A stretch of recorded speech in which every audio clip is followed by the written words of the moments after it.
오늘의 말씀 창세기 47장 13절에서 16절, 20절을 다 함께 읽겠습니다.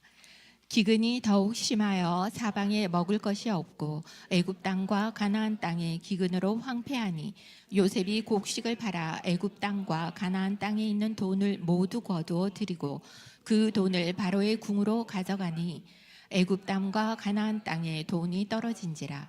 애굽 백성이 다 요셉에게 와서 이르되 돈이 떨어져 싸우니 우리에게 먹을 거리를 주소서. 어찌 주 앞에서 죽으리이까. 요셉이 이르되 너희의 가축을 내라. 돈이 떨어졌은즉 내가 너희의 가축과 바꾸어 주리라. 그러므로 요셉이 애굽의 모든 토지를 다 사서 바로에게 바치니 애굽의 모든 사람들이 기근에 시달려 각기 토지를 팔았음이라. 땅이 바로의 소유가 되니라. 아멘. 여 사람은 인사하겠습니다. 어려울 때일수록 빛을 발하는 사람이 되시다. 인사하셔야 됩니다. 이 말대로 하나님 축복하십니다. 한 번 더 하겠습니다. 어려울 때일수록 빛을 발하는 사람이 됩시다. 아멘. 이렇게 될 줄 믿습니다. 창세기 47장을 읽어보시면은 흉년의 때 요셉이 어떻게 빛을 발하는가를 설명하고 있어요. 그 흉년의 때 요셉이 귀하게 쓰임 받습니다. 요셉이 10대 때 꿈을 꾸잖아요. 꿈꾸고 형들에게 말하고 난 다음에 어떻게 됩니까? 미움받고 팔려가죠. 예. 온갖 고생을 다 합니다.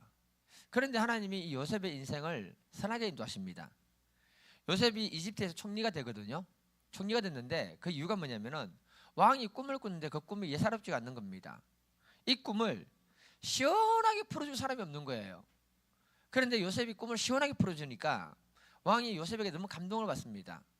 꿈 내용의 핵심이 뭐냐면은 7년 풍년이 있고 풍년이 지나고 난 다음에 7년 흉년이 있는데 이 흉년이 앞으로 7년 풍년을 갖다가 다 잡아먹을 만큼 심각한 흉년이라고 말해줍니다. 그리고는 이 흉년의 때에 어떻게 해야지 어려움을 이길 수 있는가를 대책을 마련해 줍니다. 요셉이 왕이 이 얘기를 듣고는 요셉에게 너무 감동을 받아서 이 요셉을 갖다가 총리로 세웠습니다. 그런데 정말로 7년 풍년이 왔어요. 그리고 7년 흉년이 시작됩니다. 이때 오히려 요셉이 굉장히 탁월하게 쓰임받는 이야기가 오늘 본문 47장 이야기입니다. 그래서 우리 교회 모든 분들이 가장 어려울 때 더욱 빛을 발하는 사람들로 쓰임받기를 예수의 이름으로 축복드립니다.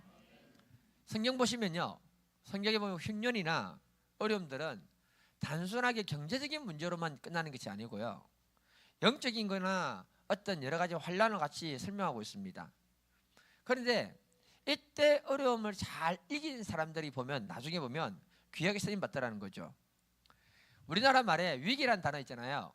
이 위기란 단어가 어떤 단어가 복합적으로 합성된 겁니까? 위험과 기회라는 단어가 합쳐진 것입니다. 그러니까 우리가 인생을 살아갈 때 흉년을 만나고 어려움 만나고 위기를 만난다면은 그 속에 함께 숨어 있는 게 뭡니까? 뭐가 숨어 있다고요? 기회가 숨어 있다는 겁니다. 오히려 그 어려움 속에서 빛을 발하는 사람들로 쓰임 받을 수 있는 것입니다. 그래서 우리가 잘 될 때일수록 위기 때를 생각하고 준비하는 것이 필요합니다. 여러분, 그 1989년도에 삼양라면 아십니까? 나이가 좀 드신 분들은 다 알 겁니다.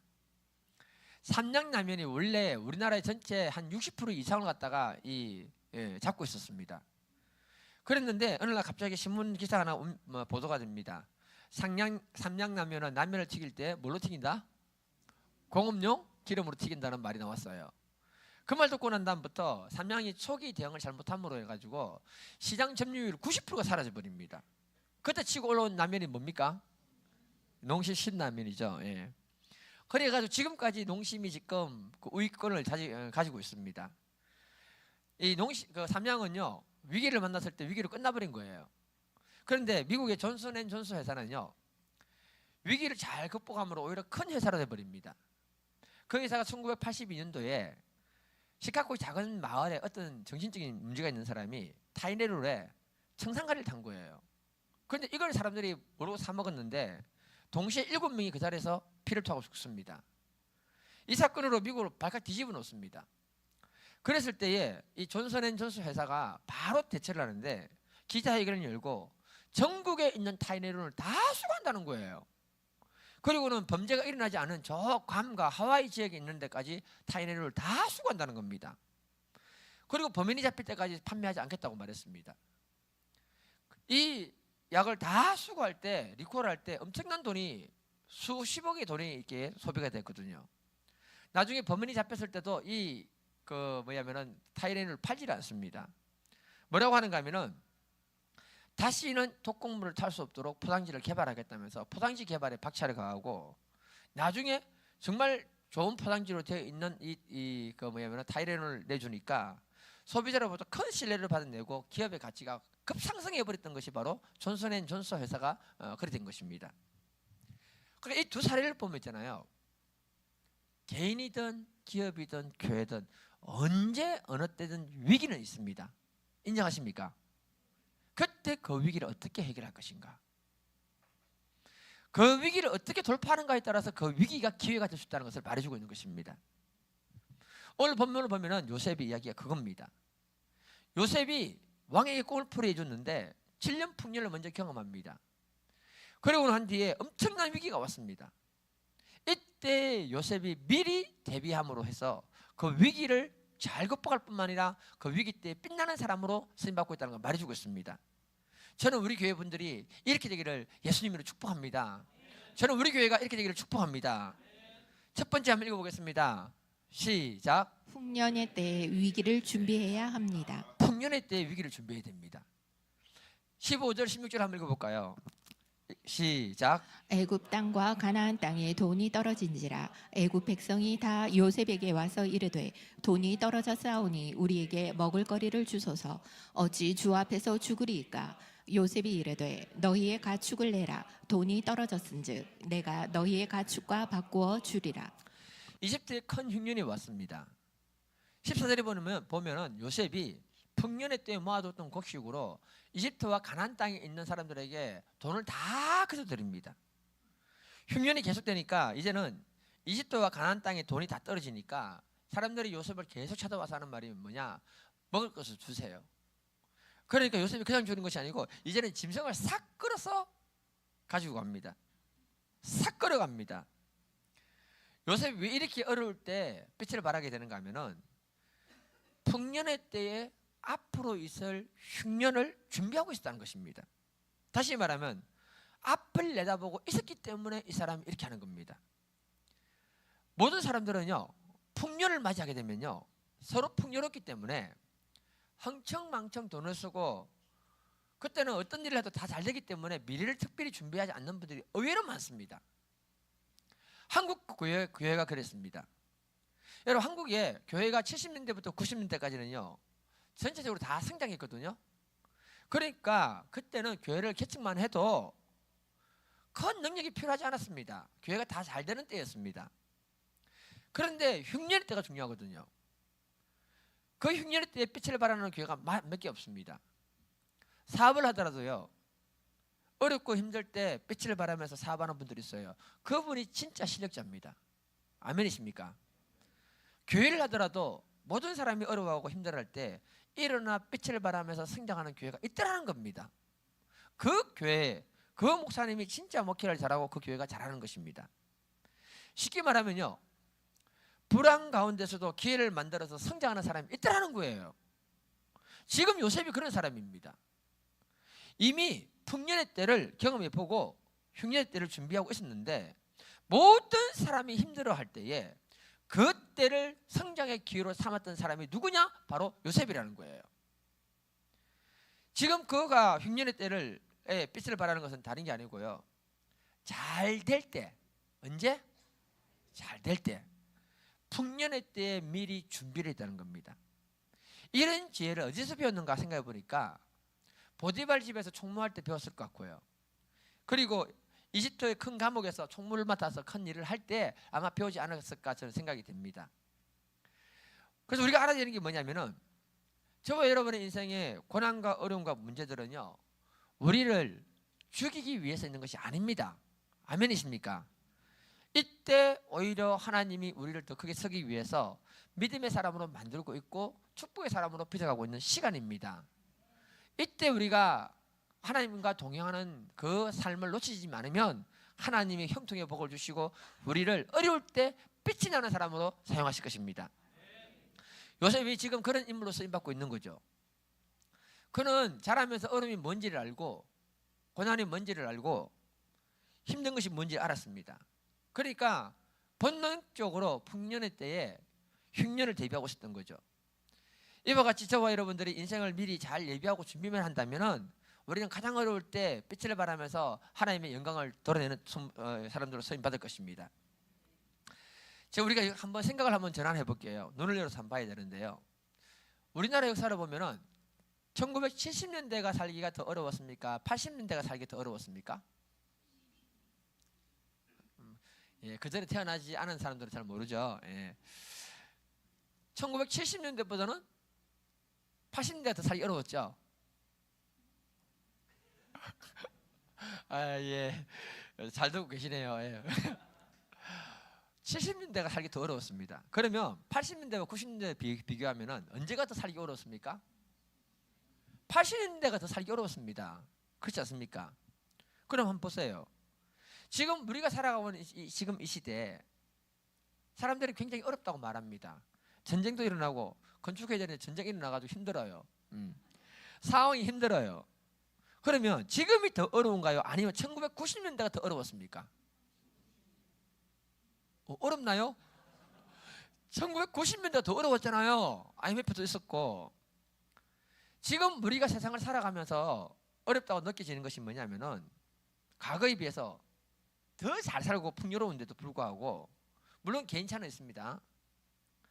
많은 분들이 어렵다고만 한다는 거예요. 그런데 실제로 있잖아요. 외국 나가 보세요. 눈에 밟히는 사람이 다 우리나라 사람이야.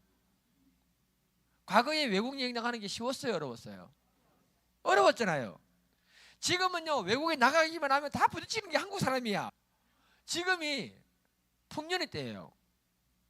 지금 우리나라 한국 경제 규모가요, 약 2,600조 원에 이른데요. 이게 감이 안 오는데 엄청난 돈입니다. 그리고 1인당 국민소득이 37,000불을 넘어섰대요. 그리고 우리나라 경제권이 전 세계 13위권 안에 들어가 있대요. 그래서 그 콧대 높은 유럽 사람들과 전 세계 사람들이요, 우리나라를 선진국을 인정하고 있어요. 진짜로요. 우리나라 와서 살고 싶으면 막 그럽니다. 우리나라 여권 가지고 가면 있잖아요, 전 세계 어느 나라 다 통과합니다. 지금이 굉장히 풍요로운 시대에 우리가 살고 있는 거예요. 동의하십니까, 여러분? 예. 동의가 별로 없네요. 예. 그런데 왜 경제적으로 어렵다고 느껴지는가? 그거는 과거에 우리 생활 수준, 과거보다 우리 생활 수준이 너무 높아진 거예요. 소비와 지출이 많아졌습니다. 그래서 힘든 겁니다. 지금이 풍년의 때라고 생각하면요, 오히려 절제하고 아껴야 되는 것도 필요한 것입니다. 젊은 애들이 연끌해서 포르쉐 타고 다니고, 연끌해서 집 사고, 물론 집 사는 거는 나쁘진 않겠지만 사람들의 생활 수준이 너무 높아진 거예요. 지금 우리가 선진국 대열로 들어가다 보니까요, 정말로 많은 사람들이 외국 여행을 하는데 공항 가면 한국 사람이 바글바글합니다. 비수기 돼도. 또 우리나라가 레드 사람이 많이 발달했잖아요. 무슨 말이냐면 레드 사람은 먹고 노는 겁니다, 여러분. 이 풍년의 때로 우리가 지혜롭게 봐야 됩니다. 그래야 흉년의 때에 우리가 빛을 발하게 되는 거예요. 그 방법이 뭐냐면은 믿음으로 열심히 일하고 살아야 됩니다. 한번 보세요. 50대 이하는 다 젊은 사람이니까 뭐 얘기도 안 하겠습니다. 제가 50대 중반이거든요. 30대처럼 보이지만은 50대 중반입니다. 예. 그럼 보십시오. 일단 건강이 뒷받침되고 있으면 그 사람이 흉년의 때입니까? 풍년의 때입니까? 그렇죠. 반응이 있네요, 이제. 예. 몸이 아프면 아무것도 못 하잖아요. 지금 가정이 믿음 안에서 온전하다. 그럼 풍년의 때입니까? 흉년의 때입니까?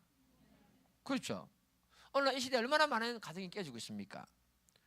우리 자녀들이 믿음으로 잘 자라고 있고 믿음으로 살고 있으면 흉년의 때입니까? 풍년의 때입니까? 그렇죠. 그러니까 또 우리 주변에 내가 어렵고 힘들 때 도와줄 수 있고 기도해 줄 수 있는 동역자가 있다면 그 사람은 복을 받은 겁니까? 안 받은 겁니까? 그렇죠. 그래서 가만히 보면요, 우리 교회 분들은요, 모든 게 다 갖춰져 있잖아요. 축복을 받은 것입니다. 단지 조금 부족한 게 뭡니까? 돈. 이거 하나 빼고 다 있잖아요. 없는 것만 보지 말라고요. 있는 게 있잖아요. 과거에 비해서 우리가 너무나 풍족합니다. 우리나라 복지 너무 잘 돼 있어요. 지금 우리가 풍년의 때입니다. 그렇다면 흉년의 때를 준비해야 되는 거죠. 그게 뭐냐? 하나님 앞에 기도하면서 새로운 것에 도전할 수 있는 힘이 있어야 됩니다. 공부도 하고 새로운 것을 배워야 됩니다, 여러분. 나이가 50대면 이런 말 합니다. 더 이상 뭐 할 게 없답니다. 그런데 60대 분에게 물어보세요. 야, 내가 10년만 젊었으면 이것도 하고 저것도 다 한다고 말합니다. 60대 분들은요, 자기들이 이 나이 때는 할 게 없대요. 그럼 70대 분들이 뭐라 하는 줄 아십니까? 야, 60대는 청년이야, 새댁이야, 그 나이 때 다 할 수 있어, 그래 말합니다. 진짜입니다. 그러니까 지금 저와 여러분들이 이해하셔야 되는 게 뭐냐? 풍년의 때에 있다는 겁니다. 이때 믿음으로 기도하고 도전해야 됩니다. 새로운 걸 배워야 됩니다, 여러분. 흉년의 때를 우리가 예비해야 되는 거예요. 우리는 성경을 통해서 이런 정신을 배워야 됩니다. 자, 한번 10장 5절 한번 읽어볼까요? 시작. 여름에 거두는 자는 지혜로운 아들이나 추수 때에 자는 자는 부끄러움을 끼치는 아들이니라. 이스라엘과 주중에는요, 6월달 되면요, 밀과 보리를 추수합니다. 여름입니다. 그러니까 지혜로운 사람은 추수할 때 열심히 일한다는 거예요. 거둘 것이 있을 때 놀지 않고 열심히 일한다는 겁니다. 그게 지혜롭다는 거예요. 무슨 말인가 하면요, 일할 수 있는 기회가 있고 건강이 있을 때 겸손하게 열심히 일하는 게 중요하다는 거예요. 나중에는 일하고 싶어도 일을 할 수 없을 때가 있는 겁니다. 지금이 풍년이었다는 걸 알고 흉년의 때를 준비해야 하는 겁니다. 그 사람이 지혜롭다는 거죠. 오늘날 우리나라를 보면 어떻습니까? 일은 조금만 하고 뭐는 많이 받아갈랍니까? 돈은 많이 받아갈라잖아요. 사람마다 견해는 다르겠지만 성경은 말합니다. 6일 동안 열심히 일하고 제7일은 쉬어라 했습니다. 그 정도로 열심히 일하고자 하는 마음이 있어야 됩니다. 저는 지금 성경 말했습니다. 제 개인을 얘기한 게 아닙니다, 여러분. 예. 여러분 혹시 이삭이 기근의 때에 100배의 축복을 받은 비밀을 알고 계십니까? 창세기 26장을 보시게 되면요, 기근이 그 땅에 왔어요. 그래서 이집트로 내려가려고 합니다. 그런데 하나님 하시는 말이 뭐냐? 그 땅에 유하라. 그래서 그 말씀에 순종해서 그 땅에 사는데 이삭이 그냥 살았던 게 아니에요, 여러분. 그 기근의 땅에서 이삭이 하고 있던 게 뭐냐면은 열심히 농사를 지었대요. 아무도 기근의 땅에서 농사 지을 생각을 안 했는데 이삭은 기근의 땅에서 농사 지을 생각을 한 거예요. 농사를 지으면 뭐가 필요합니까? 뭐가 필요합니까? 물이 필요하잖아요. 그래서 이삭이 열심히 우를 팠던 것입니다. 굉장히 부지런하게 살았던 거예요. 그때 하나님 축복을 주시는데 어떻게 주시는가 하면 한번 읽어볼게요. 창세기 26장 시작. 이삭이 그 땅에서 농사하여 그 해에 100배나 얻었고 여호와께서 복을 주심으로 그 사람이 창대하고 왕성하여 마침내 거부가 되어. 이삭이 흉년의 때를 만났을 때 노라는 것이 아니고요, 그냥 하나님 이스라엘하니까 있는 게 아니고요, 자기가 할 수 있는 것을 최선을 다해서 농사를 짓고 노력을 했는데 하나님이 그 위에 복을 주셔서 100배의 결실을 거두는 거부가 되는 기적을 경험했다고 말하고 있는 것입니다. 다른 사람과 달랐습니다. 흉년의 때에 아무것도 할 수 없다라고 포기하는 사람이 있는가 하면 할 수 있는 것을 찾아서 최선을 다해서 할 때 그 사람이 복을 받았던 겁니다. 저는 우리 교회가 앞으로 하나님께 크게 복을 받을 거라고 확신하고 있습니다. 왜냐하면요, 지금 우리 교회가 가장 힘이 있고 풍년에 따른 것을 여러분 기억하십시오. 제가 두 분의 장로님께 일부 때도 제가 정말 감사한다고 말씀드렸는데요, 지금 우리 교회를 새롭게 만들어 가는데 최선을 다해서 동력해 주고 계십니다. 쉽지 않습니다. 그게 우리 목장장님들도 얼마나 최선을 다해서 동력해 주는지 모릅니다. 쉽지 않을 겁니다. 지금 우리는 영적으로 흉년의 때를 준비를 하고 있어야 되는 겁니다. 아멘이십니까? 저는 그렇게 생각하고 열심히 하고 있는 것입니다. 그래서 우리 교회 모든 분들이 영적인 세계를 좀 더 배우고 주님을 좀 더 사랑하고 영혼들을 좀 더 사랑하는 법을 배우기를 저는 원합니다. 이번에 여름 수학회 같은 경우에는 여러분 그런 걸 배울 수 있는 좋은 기회 아닙니까, 여러분? 그분들에게 있는 귀한 믿음을 우리가 배운다면은 아무리 영적으로 흉년이 오더라도 우리 교회는 오히려 빛을 발하는 교회로 쓰임받을 것입니다. 부담스러워하지 마십시오, 여러분. 좋은 걸 배워서 앞으로 우리 교회가 더욱 빛을 발할 수 있도록 준비하면 좋겠습니다. 우리 안에 잃어버린 열정이 있다면 다시 회복하고, 잃어버린 첫사랑이 있다면 다시 첫사랑을 회복하기를 축복해드립니다. 여러분 사랑을 위해서 기도를 많이 해주시고 등록 많이 해주십시오, 여러분. 열린 마음으로 같이 준비해서 같이 등록하면은 하나님이 일하실 것입니다. 제가요 정말 감사하게 생각하는 분이 하나 또 있는데, 우리 이상덕 장로님. 없으니까 얘기해도 괜찮죠? 이분이 했던 말이 제 마음에 남아있는 게 뭐냐면요, 몇 년 전에 우리가 가장 힘이 있을 때 지금 건축을 준비해야 된다고 말했습니다. 이게요 보통 안목이 있는 사람이 아니에요. 진짜입니다. 저는 그때 그렇게 생각 못했거든요. 지금 와서 보니까요 우리가 가장 큰 풍요를 누리고 있습니다. 이때 미래를 내다보고 건축을 시작하고 있잖아요. 그래서 어쩌면은 다가올 미래의 흉년을 예비하는 기회로 쓰임받고 있다는 사실을 알아야 됩니다. 지금 우리 교회를 새롭게 단장하잖아요. 흉년의 때에 우리 교회가 세상 사람에게, 이 경주 지역에 빛을 발하는 교회로 반드시 쓰임받게 될 것입니다. 그리고 하나님은요 새롭게 단장된 그곳에 새로운 영혼들을 보내주실 것입니다. 이렇게 예비해 둘 때 하나님이 일하시거든요. 그래서 저와 여러분들이 지금이 우리 교회가 풍년에 따르는 사실을 잊지 않기를 축복해 드립니다. 그러면 조금만 준비하면 앞으로 다가오는 모든 어려움들을 이겨낼 뿐만 아니라 빛을 발하는 교회로 쓰임받게 될 것입니다. 그리고 주님 앞에 수고하고 헌신한 분들 하나님 기여하시고 갚아주실 것입니다. 오늘 첫 삽 기공 예배 드리잖아요. 모든 분들이 함께하고 모든 분들이 함께 기뻐하기를 축복해 드립니다. 그렇게 하실 거죠? 이 사람이 물어보십시오. 그렇게 하실 거죠? 예. 도망가시면 안 됩니다. 1시 반까지 기다리셔야 됩니다. 예. 이 사람 인사하겠습니다. 풍년의 때에 미래를 준비합시다. 지금이 풍년의 때입니다. 두 번째 한번 읽어보겠습니다. 시작. 위기 때 주인을 기쁘게 해드리는 사람이 됩시다. 요셉이 정말 대단한 것이 뭐냐면은 위기의 때를 기회로 삼았습니다. 그 기회를 자기 유익으로 삼지 않고 왕에게 유익을 주는 사람으로 쓰임받습니다. 14절을 보시면요, 요셉이 곡식을 팔아서 애굽 땅과 가나안 땅에 있는 모든 돈을 다 끌어모아가지고 그 돈을 어디로 가져갔답니까? 왕궁으로 가져갔대요. 야, 이거 좀 이해가 안 돼요. 흉년의 때에 기회를 잡아서 지금 돈을 엄청나게 끌어모읍니다. 그 돈이 엄청나게 많을 거 아니에요. 거기서 약간만 삥땅을 하면 어떻습니까? 엄청 부자가 되겠죠. 그런데 요셉이 자기를 챙기지 않고 철저하게 왕에게 유익을 주는 사람으로 쓰임받고 있다는 겁니다. 20절 한번 읽어볼까요? 20절. 시작. 그러므로 요셉이 애굽의 모든 토지를 다 사서 바로에게 바치니 애굽의 모든 사람들이 기근에 시달려 각기 토지를 팔았습니다. 땅이 바로의 소유가 되니. 나중에는 요셉이 애굽의 모든 토지를 다 사서 왕에게 바칩니다. 와, 이거는요 이집트 역사에 있을 수 없는 전무후무한 역사입니다. 그리고 24, 25절을 보면요, 요셉이 그렇게 다 하고 난 다음에 백성들을 굶어 죽이는 게 아니고 그들에게 오히려 농사를 지을 수 있도록 종자를 주고 농사를 짓도록 도와주고 먹여 살리면서 곡식의 5분의 1은 또 누구한테 갖다 바치랍니까? 바로의 왕에게 갖다 바치라는 거예요. 그러니까 요셉은 철저하게 누굴 위해 일하고 있습니까? 왕을 위해 일합니다. 요셉에게 왕은 주인이거든요. 요셉은 주인과 그 백성들을 기쁘시게 하고 유익을 주는 삶을 살고 있는 겁니다. 그러면서 자기 유익을 전혀 구하지 않습니다.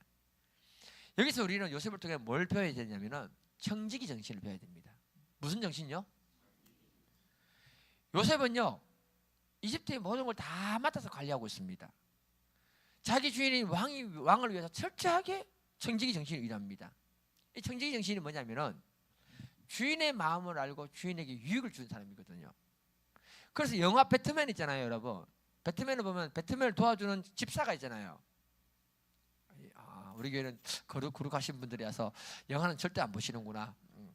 그 알프레드라는 사람이 있잖아요. 청지기입니다. 배트맨의 손과 발이 되어줍니다. 주인을 위해서 일합니다.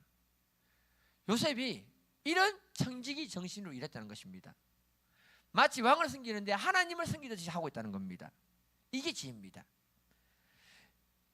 여러분, 우리가 세상을 살아가면서 가장 지혜로운 사람은 다른 것이 아니고요, 주인에게 유익을 주는 사람.